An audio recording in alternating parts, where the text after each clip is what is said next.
The second part of this homework requires you to actually solve the questions. They haven't given me much room to work out, so if I get a bit scribbly, please forgive. First of all, we've got x squared plus 18x. That perfect square is going to be x plus 9. And x plus 9 all squared gives me x squared. You double it for the middle term, so double 9 is 18. And we square it for the constant term. 9 squared is 81. I don't want 81, I want 2. How do I get from 81 to 2? I subtract 79. So I end up with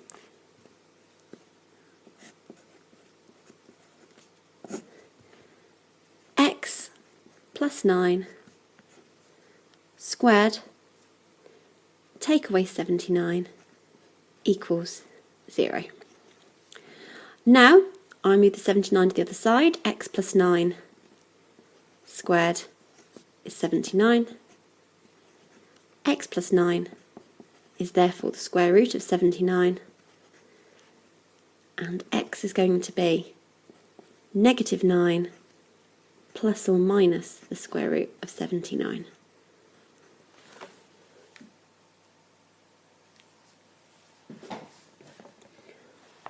I haven't got my calculator with me, which is very naughty, but of course you would have this calculator, so you wouldn't have a problem finishing off that question. Next one, my perfect square is going to be x minus 8 because 16 is my number here. So if I think about what my perfect square will be, x minus 8 squared, x squared to start off with, then double this, minus 16x, then square it, 64. Remember, the square on the end is always positive. How do I get from 64 to 2? I subtract 62.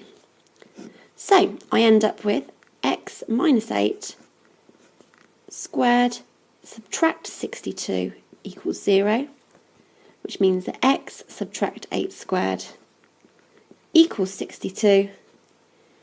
X subtract 8 is the square root of 62. And x is 8 plus and minus the square root of 62.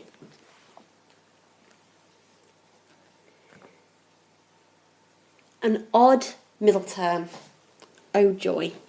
So, half of 11 is 11 over 2.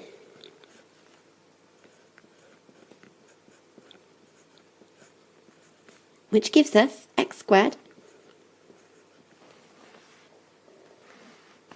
minus 11x plus 121 over 4. This currently does not equal 0, so we need to make it equal 0. X squared minus 11x minus 3 equals 0. So I don't want 121 over 4. I want minus 3. What is minus 3? Minus 3 is the same as negative 12 quarters. So how do I get from 121 quarters to negative 12 quarters? I'm going to subtract a lot of quarters. X minus 11 over 2 squared. Subtract 133 quarters to be precise. Equals 0. X minus 11 over 2 squared. Therefore equals 133 over 4. When we square root that, we end up with x minus 11 over 2 equals the square root of 133 over 4. Make sure that all of that fraction is inside the square root symbol. Sorry, you missed off a bit of my writing.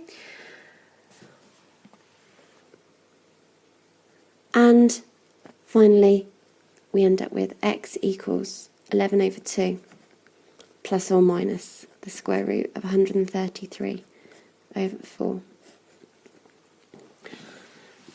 Severely running out of room here. I am not going to finish the last 3 questions. However, what I am going to do is show you how to do them. At the moment, this is a nightmare because it's got a 4x squared. However, every single part of this equation can be divided by 4.